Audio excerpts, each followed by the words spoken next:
tere! Minu nimi on Anastasia Merimaa ja täna ma räägin Krista Niiduga, kes on Töötukassa karjäärinõustaja ja teemaks on meil täna noored ja nende esimene töö. Ja kohe selline küsimus, Krista, et kas te võiksite üldse kuidagi üldistada seda infot, et mis tänapäeval te teate noorte tööst?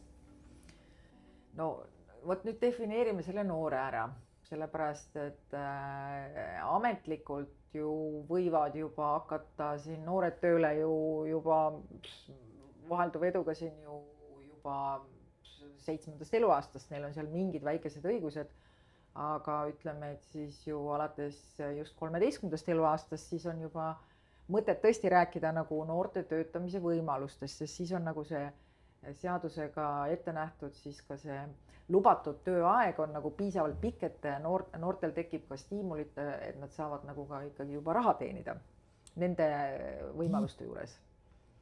Ja kuidas siis noor saab tööd otsida? Kas Töötukassa pakub mingit teenust või abi? Kas me räägime nüüd ikkagi nendest koolinoortest? Koolinoortest. Need esimestest töökogemustest? Ja, täitsa esimestest. No tegelikult ikkagi esimene koht, kus noor ise saab tegelikult väga palju abi ja esimest töökogemust on võimalus minna õpilasmalevasse. Ja õpilasmalevad on tegelikult ju kõikide seotud kohalike piirkondadega, eks ole, kõik kohalikud omavalitsused toetavad väga aktiivselt malevaid. Ja Tallinnas tegelikult on nüüd tõesti see asi, et Tallinna õpilasmalev on üks suuremaid, et seal tõesti käib suve jooksul läbi 1000 noort ja seal on nüüd veel siis see vahe ka, et on olemas linnarühmad, on olemas maarühmad, aga see samas ka need Tallinna ümbruse Harju piirkonnad on ka väga suurte malevlaste arvudega, et üks suuremaid on ju Rae malev, seal käib iga aasta 270 noort ja Viimsi malevas käib ka 200 noort. Nii et praktiliselt ikkagi selline kõige sobivam variant alustada oma töökogemust. Sellepärast, et mis see maleva eelis veel on, et enamus malevatesse kandideerimine on tehtud selliselt lihtsalt, aga ametlikke teid pidi. No ma küsin nüüd vastu Anastasia teie käest, et kui inimene kandideerib tööle, mis ta peab läbi tegema? Millest ta alustab? Alguses ta leiab endale sobiv töökoht, kus ta... Töökuulutus? Jah, töökuulutus just. Nii, leiab sobiva töökuulutuse, mis siis edasi? Vaatab, millised on seal tingimused. Väga õige, vaatab, mis on tingimused. Kas ta sobib ikkagi enamustele, sest et nagu ma aru saan, siis ei pea sobima kõikidele, aga vähemalt enamus peab olema sul olemas. Siis valmistame CV-d. Täpselt. Siis on järgmine etapp on CV, eks ole. Siis juba, eks ole, tuleb see CV saata tööandjale ja kui see CV tööandjale huvi pakub, ta näeb, et on piisavalt sobiv kandidaat, siis järgmine etapp on töövestlus. Jah. Nii, ja kui töövestlus läheb edukalt, siis saabki tööle. See sama protseduur tegelikult on ka noortega. Ta on natuke võib-olla mängulisemas vormis malevas, aga ka nemad malevasse kandideerimiseks peavad koostama oma CV-d. Peavad käima grupitöövestlusel. No seal kindlasti ei küsita nii detailseid küsimusi, see on pigem nagu just harjutamise koht.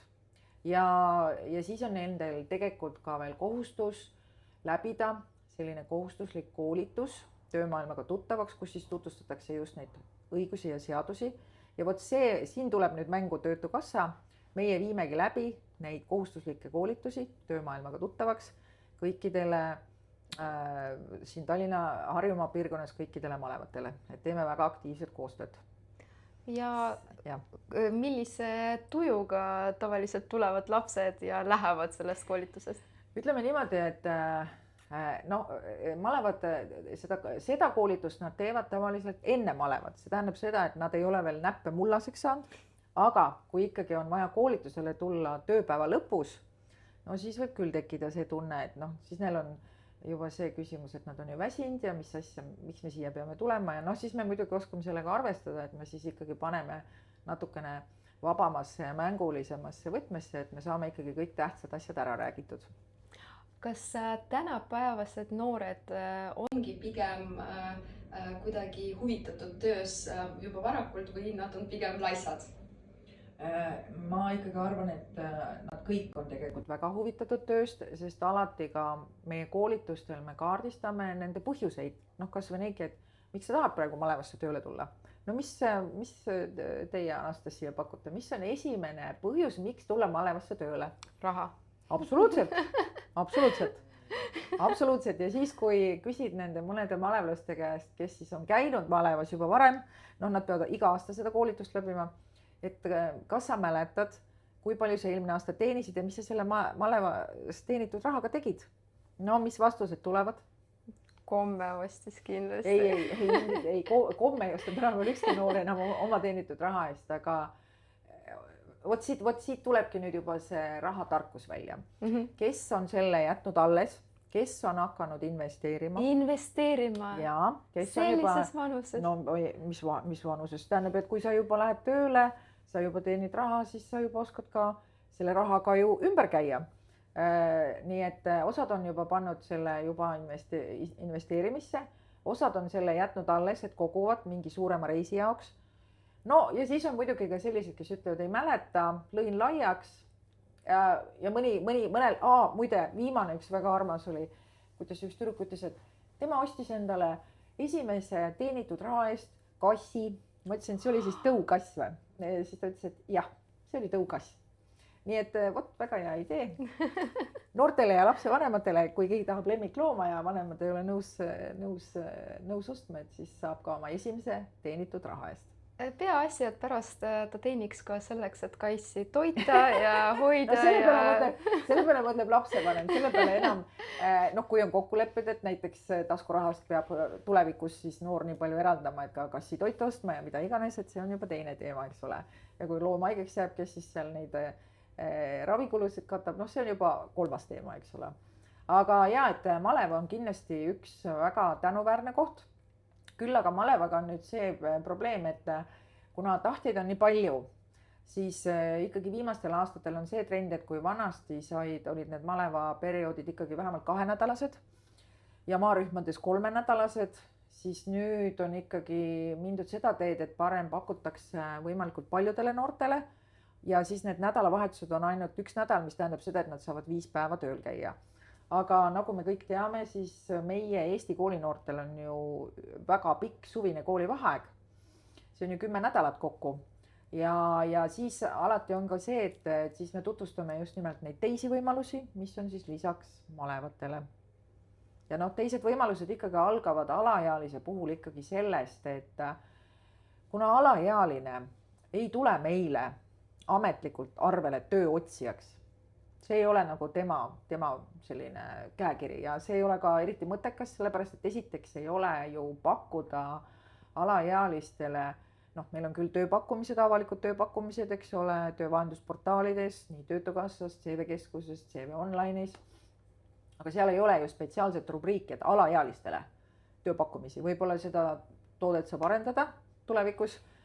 Aga kuna, miks ma saan ka aru, et miks nad ei ole nii populaarsed, miks üldse ei arendatagi näiteks alaealistele spetsiaalseid tööpakkumisi, sellepärast, et alaealistel on nii suured piirangud peal. Et seal ikkagi ju, isegi kui see koolinoor alates 13. eluaastast saab seal 7 tundi ühes päevas tööd teha järjest, aga tal on ikkagi need piirangud, et ta ei tohi ju töötada rohkem kui pool koolivaheaega. Ja juba neid piirangud ja siis tal on ju need igasugused piirangud sellega, et ta ei tohi sularahatehinguid teha, tal ei tohi sellist vastutust panna, ta ei tohi kokku puutuda alkoholi ja tubakatoodetega ja seal on ju meeletult pikk nimekiri ka kõikidest nendest ohtlikest tingimustest ja materjalidest ja seadmetest, millega ta ei tohi kokku puutuda, et minu meelest üks väga huvitav teema on see muruniitmine kodus. Et veel paar aastat tagasi, kui me Tööinspektsiooniga siin ekspertidega just nimelt rääkisime siis üle neid tööseadusandlust, mis puudutab noori, et siis oli see veel selline suht vaba, umbes nimelt, et vanema vastutada, kes siis paneb muru niitma, kes ei pane. Praegusel hetkel ma saan siis ikkagi aru, et praegu on ikkagi seisukoht see, et ikkagi ametlikult alaealine muru niita ei tohi, aga me kujutame ette, et väga palju ikkagi ka mitteametlikult tehakse seda.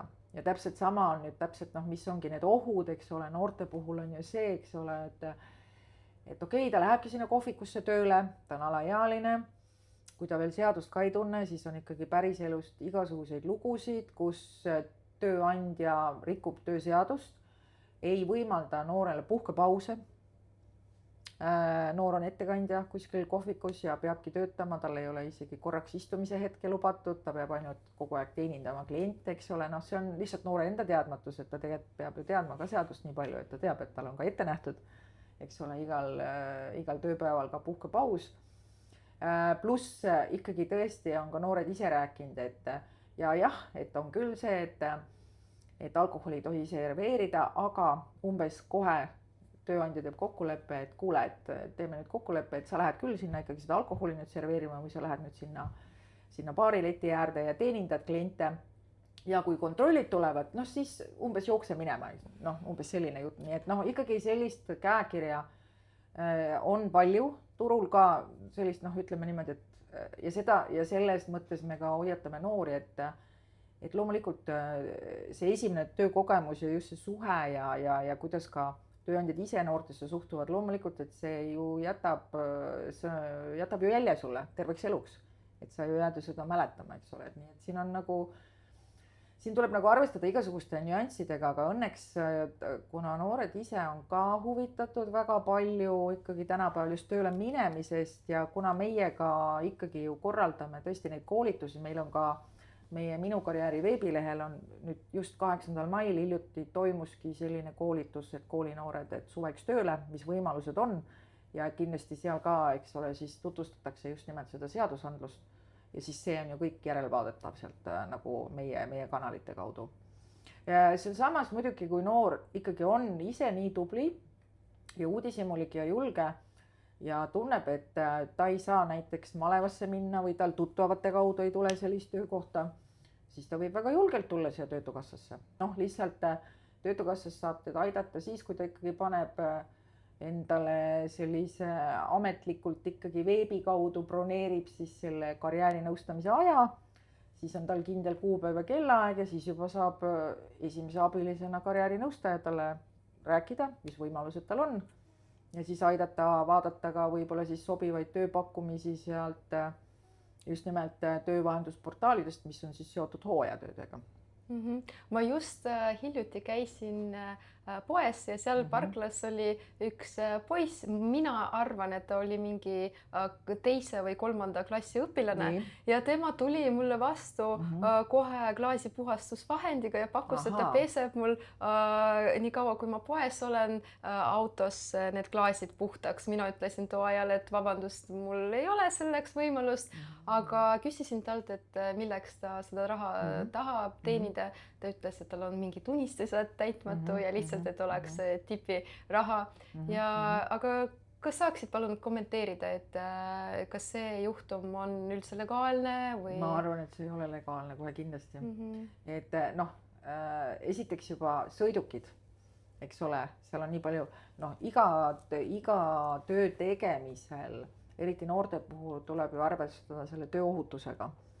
Esiteks parkla, liikuvad sõidukid.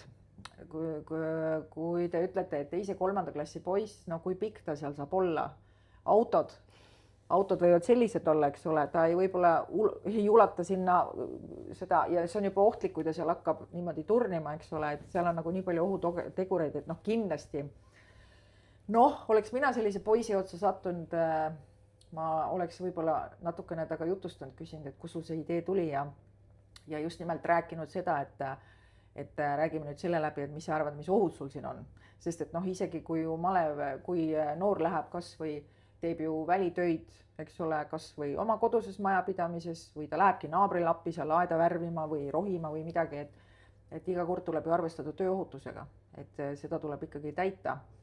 Ja sellest tuleb aru saada, et miks selline tööohutus paigas on, sellepärast, et tegelikult ju on noortel ka ju see piirang, et nad ei tohi ju tõsta raskusi üle 5 kilo, kui ta on põhikooli õpilane. Ja ega nad ise ka ei jaga seda. Muide, ma pärast teengi siin, meil on karjäärikeskuses üks suurepärane eksponaat, kus meil ongi kõrvuti on 3 eset ja see on siis täpselt see, et raskuse tõstmine 2 käega, 1 käega, erikujuline, eks ole, raskus ja siis me lasemegi ära arvata, palju need raskused kaaluvad. Ja küll nad panevad, keegi ütleb, et 1,5 kilo, keegi ütleb 8 kilo. Ja tegelikult pärast selgub, et kõik nad kaaluvadki ametlikult 5 kilo. Ja huvitav on see, et need põhikooli koolikotid, mida siis lapsed iga päev sealt tirivad seal koolis käia, need on ju kõik ikka julmalt üle 5 kilo ja siis see ei huvita kedagi, aga siis kui tööle lähevad, siis on ikkagi väga rangelt, seda tuleb ka jälgida, eks ole. Ja pluss veel igasugune ohutus seal liiklusega teede ääres ja ühesõnaga ongi, et see tööl käimisel on väga mitu olulist teemat, millega tuleb ikkagi ennast kurssi viia, ütleme siis nii. Ennem kui sa astud esimesse. Ja muidugi, kui me nüüd alustasime sellest, eks ole, et kui nüüd siis ongi, et tööandja on valmis noort tööle võtma, siis ju sõlmitakse ka ju tööleping. Ja see on ka üks väga suur kitsaskoht, eks ole. Et siin võib ju tulla ka välja see reaalsus, et tööandja muudkui ka lubad ja mul täna kiire, et allkirjastame homme. Ei, mul on homme kiire, allkirjastame ülehomme. Et just nimelt ka see oluline asi, et ikkagi see tuleb allkirjastada enne tööle asumist ja muidugi alaealised peavad ju alati arvestama ka sellega, et kui nemad tahavad tööle minna, siis nad ei saa midagi oma vanemate selja taga teha, sest et tegelikult ju kirjaliku nõusoleku peavad andma lapsevanemad. Muidu see leping ei kehti. Et seal on ju 3 osapoolt, eks ole, tööandja, töötaja kui noor kui töötaja ja siis lapsevanem, et kõik peab olema ametlik, eks ole. Nii et jah, neid nüansse on nagu palju, kui hakata sellest rääkima. Kas lapsevanem ka saab nõu küsida Töötukassa? Absoluutselt, ikkagi. Muidugi on võimalik helistada infotelefonile, aga mina arvan, et kõik, mis puudutab töötamist kui sellist ja üldse selliseid õppimisvõimalusi ja karjääri tegemisvõimalusi, ma arvan, et ikkagi kõige lihtsam on see, et kuna meie teenus, karjäärinõustamise teenus on ju mõeldud nii meie Töötukassa klientidele, kui töötavatele klientidele, kui koolinoortele, kui lapsevanematele, kõikidele. Nii et selles mõttes ikkagi kõige lihtsam, ma arvan, et võib ka alustada sellest, et tõesti broneerida siis üle veebi see karjäärinõustamise aeg ja tulla siis karjäärinõustamisele ja siis sealt juba, kuna ei ole tegemist mingi lihtsa küsima, vaid see on selline suurem teema, et siis iga nõustamine kestab meil 45 minutit ja kõik need teenused on ju meil tasuta. Ja vaikselt liigumegi natuke suurema vanuse juurde, et räägime noortest, kes on juba täiskasvanud. Et näiteks praegu varsti juba lõpetatakse kooli ja võib-olla keegi ei tahagi minna edasi ülikooli õppima või ei saanud sisse. Ja räägime sellest, et mis õigused on nendel noortel, et näiteks kas ta saab kohe otse peale gümnaasiumi lõppu astuda Töötukassa arvele? No ilmselt nad kohe seda ei tee, võib-olla mõni teeb, on selline teadlik, eks ole, tööotsija, aga ütleme siis niimoodi, et tegelikult need gümnaasiumi lõpetavad noored on natuke teises seisus, sest et naljalt, kui me näiteks ikkagi seal me käime ju koolides ka hästi palju, eks ole, nii nõustamisi tegemas kui ka siis selliseid infoloenguid ja töötubasid. Ja kui ikkagi küsida seal 12. lõpuklassis, et kellel on olemas töökogemus, kes on käinud kas siis kooli kõrvalt tööl või kooli vaheaegadel tööl, siis ikkagi enamus klassis tõstavad käe. See tähendab, seal on ainult üksikud õpilased, kes ei ole siis käinud tööl, eks ole. Nii et selles mõttes neil on juba see töökogemus olemas ja kui nad on seal gümnaasiumi ajal juba suviti teinud siis sellist tööd, siis on neil ka väga lihtne pärast gümnaasiumi lõpetamist sellistel vahepausidel teha ka samasugust hooajatööd.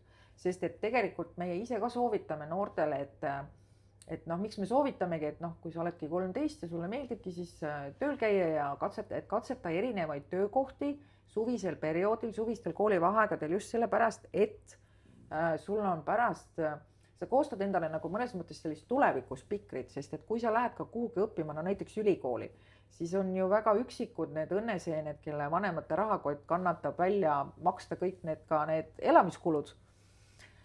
Ja rent ja söök ja kõik, eks ole, et siis ikkagi ju suurem enamus tudengitest peab ju käima õppimise kõrvalt tööl ja siis ongi suurepärane aeg just seal gümnaasiumi ajal suviti teha neid erinevaid tööotsi, et saada aru, et milline töö sulle sobib, sest et kuigi väga levinud ja noh, me ka ise ka väga soovitame, et mine proovi kõigepealt kätt klienditeeninduses. See on elu parim elukool, eks ole, aga see paraku ikkagi ei sobi ju kõikidele. See kõikidele noortele ei sobi ja ei peagi sobima. Et lihtsalt tal on siis aega seal natukene kaardistada, et see, et kui ta siis on selles seisus, et näiteks ta lõpetabki gümnaasiumi, tal ei ole kohe niisugust otsest plaani või ta ei saanud kuhugi sisse, et siis ta võib ju esialgu teha sellist ajutist tööd, eks ole, teenindussektoris, et no see on selline võib-olla kõige levinum formaat. Samas noh, ütleme niimoodi, et Töötukassasse, millal tulevad gümnaasiumilõpetajad arvele, see on pigem seotud selle kehtiva ravikindlustusega, sest noortel on ju see asi, et nendel kehtib, kui nad õpivad näiteks gümnaasiumis, siis neil tegelikult kehtib see ravikindlustus, see õpilase ravikindlustus kehtib veel 3 kuud pärast kooli lõpetamist. Õnneks tänapäeval Tervisekassa saadab selle kohta teate nii lapsevanemale kui ka siis sellele koolilõpetajale, et mis kuupäevani kehtib see ravikindlustus. Ja uus ravikindlustus hakkab ju kehtima, kui näiteks noor läheb sügisest kas kaitseväkke uude kooli õppima või läheb ta tööle ametlikult, siis ju ravikindlustus on jälle olemas. Aga kui tal ongi täpselt see, et ta kaitseväkke ei läinud, ta tööle ei läinud, kooli sisse ei saanud, vot siis ta peab tõesti jälgima seda kuupäeva juba selles mõttes, et noh, siis niikuinii tuleb sihuke vaheaasta võimalus ja miks mitte vaheaastat siis kasutadagi siis selliseks ametlikumaks tööotsaks ja uueks töökogemuseks, et siis juba tasub tõesti tulla ja võtta ennast arvele Töötukassasse, aga seda peab tegema ka nii piisavalt vara, sest et Töötukassa klientidele ei hakka ravikindlustus kehtima mitte esimesest arveloleku päevast, vaid kuu aega hiljem. Nii et vot siis tema peab seal ikkagi navigeerima oma kuupäevadega, sest et ikkagi ka noortel... Hästi oluline info. Ja sellepärast, et seal on ju väga suur oht, et ikkagi juhtub neid force majeure olukordi, et kas võib sul pimesool lõhkeda või mingi trauma ja seda siis maksta oma taskust veel aastakümneid. See on päris valus oleks see kogemus, eks ole. Nii et jah, see on alati see, mida me ka lõpuklassi noortele räägime. Ma ei tea, kui teadlikud on lapsevanemad sellest, aga lapsevanemad jah, saavad ka sealt Tervisekassast siis selle sõnumi või e-maili, kui siis see koolinoor hakkab lõpetama gümnaasiumit. No vot, räägitakse, et noored ainult istuvad telefonides, arvutis ja mitte midagi neid ei huvita, aga tuleb välja, et isegi töökogemus on enamusel olemas juba selleks ajaks. Nad ikkagi on huvitatud, neid ikkagi huvitab ja võib-olla noh, ma ei saagi öelda, võib-olla tänapäeva noor on, noh, kui me võtame sellist üldist taset, siis selge see, et tänapäeva noorel on see materiaalne kindlustatus kindlasti perede poolt parem kui kunagi varem, selline üldine, eks ole. Et see võib-olla isegi see raha ei ole nii suur stiimul, aga lihtsalt see, et nad on nagu kuidagi selles mõttes rohkem jalad maa peal ja nad kuidagi on huvitatud sellest päris elust ja sellest päris elu vastutusest. Et mina küll kummutan selle väite, et noored ei ole lumehelbekesed. Noored kohe kindlasti ei ole lumehelbekesed, jah. Just. Milline teil oli isiklik esimene töökogemus? Mina olin väga uhke, mina olin 13-aastane ja täpselt samamoodi tuttavate kaudu minu sõbranna ema töötas medõena Keskhaiglas ja ma sain sinna sanitariks, siis olid sellised töökohad veel. Tänapäeval ei ole sanitari, ma ei teagi isegi, kuidas neid koristusteenuse pakkujaid seal haiglates nimetatakse ja töötasin Keskhaigla silmaosakonnas. Ja see oli nii põnev töökogemus, sest esiteks seal oli kõik põnev, sest et seal olid ju täiskasvanud ja mina olin ju nagu siis selline suur inimene, eks ole, kellel olid omad tööülesanded. Juba need haiged olid väga põnevad, need patsiendid ja siis need arstid olid väga põnevad. Ja kõik nad ju andsid mulle kommi, vot seal ma sain tõesti kommi tasuta, sest et kõik need täiskasvanud patsiendid, noh, noor tüdruk koristas, tõi toitu ja vahetas, eks ole, voodiriideid, ikka anti kommi, eks ole. Et see oli väga, väga põnev, mina väga eredalt mäletan ja ma olin väga uhke selle üle, et ma sain päris tööl käia. Kas see oli ametlik töökoht, kas tegite lepinguga? Ma arvan, et sellel hetkel ma ei mäleta seda enam, et see võib-olla ei olnud sellel hetkel nii teema, aga tänapäeval on see tõesti väga suur teema, et see ikkagi see ametlik versus mitteametlik, samuti noortel on ju ka, eks ole, need on ju erinevad need töölepingu vormid, kas sõlmida tööleping, sõlmida käsundusleping, sest et ja muidugi ka räägime ikkagi palgast kui sellisest, et noortel on ka see hea nali, et kui rääkida, et noh, mis sa arvad, palju sa siis palka saad? Et noh, et meil on Eestis kehtestatud miinimumpalk iga aasta, eks ole, mida vaadatakse üle. Et kas noortel on sama miinimumpalk, mis täiskasvanutel, siis neil aeg-ajalt ei jõua isegi see kohale, et noh, loomulikult on. Ja, aga see on selline, me ise nimetame, et see on selline trikiküsimus, mida me neile esitame, kontrollküsimus on ju. Ja see on tõesti nii, aga kuna noortele ju ei maksta reeglina, nad ei käigi ju pikka perioodi tööl, neile makstakse tunnitasu alusel, siis ongi tõesti ka nii, et ka nemad peavad ju teadma, mis on kehtiv miinimumtasu, sest ikka on selliseid tööandjad, kes suurte siniste silmadega lahkelt tahavad pakkuda väiksemat töötasu, eks ole. Noh, seda tuleb isegi ju ette tööandjatega või täiskasvanutega, sest et sellel aastal hakkas see miinimumtasu, muidu on alati, eks ole, jõutud kokkuleppele 1. jaanuariks, aga seekord see viibis, nii et nüüd hakkas see uus selle aasta miinimumtasu hakkas kehtima 1. aprillist. Ja just hiljuti ma lugesin mingit uudist, et siin on ka täiskasvanud sellega kimpus, et nad nagu ei saa täpselt aru, et mis kes ja kui palju. Nii et siin on tegelikult palju olulisi nüansse. Mis teile kõige rohkem teie töö juures meeldib? Ikkagi inimesed ise ja eelkõige just noored. Mina olen väga suur noortefänn, sest mul on nii hea meel, ma ise pean oma tööd missioonitööks. Et ma saan just neid aidata nii tähtsatel teemadel, nagu ongi just nimelt see töömaailm, töömaailma võimalused, õppimine, õppimisvõimalused, karjääri tegemise võimalused. Ja kuna tänapäeval ei ole ju karjääri tegemine enam selline, et omal ajal, kui mina veel noor olin, lõpetasin ära ülikooli ja siis öeldi mulle, et nüüd sa paned surmani, pensionini välja samas ametis on ju. No ma olin lihtsalt piisavalt uudishimulik, ma juba 3 aasta pärast hakkasin vahetasin töökohta ja tahtsin saada erinevaid kogemusi. Aga tänapäeval, mis iganes vanuses see inimene ei ole, kes siis alustab oma karjääriteed või teeb siis mingit siis nõnda restarti seal. Tänapäeval me enam ei räägi mingitest absoluutsetest kindlatest garantiidest, sest neid enam ei ole. Nüüd me räägime sõnaütlusest mõttest paindlikkusest, kohanemisvõimest, õppimisvõimest, ennast juhtivast õppimisvõimest, nõnda öelda. Nüüd tuleb võtta sammu kaupa, nagu öeldakse inglise keeles selle kohta step by step sõna otseses mõttes. Nii et mulle meeldib, et see töö on oluline, et ma saan aidata nii olulistel teemadel inimesi ja eelkõige koolinoori, sest et tegelikult lisaks tööle me hästi palju tegeleme ka põhikooliõpilastega. Ja põhikooliõpilased ikkagi siin Tallinna piirkonnas tegelevad väga tõsise ja suure teemaga, kui on uute koolide valimine, et see konkurents ja siis kõik need tingimused, et neid seal läbida, vestlusel käia, ennast tutvustada ja valida siis neid õigeid koole. Ütleme, et see on ikkagi noore jaoks päris suur esimene väljakutse. Aga siis äkki lõpetuseks mingisugused sõnad noortele, kes tahavad alustada enda karjääri sellel aastal, et teie poolt midagi toredat soovitada? Ja ikkagi soovitan, et usu endasse ja ole julge.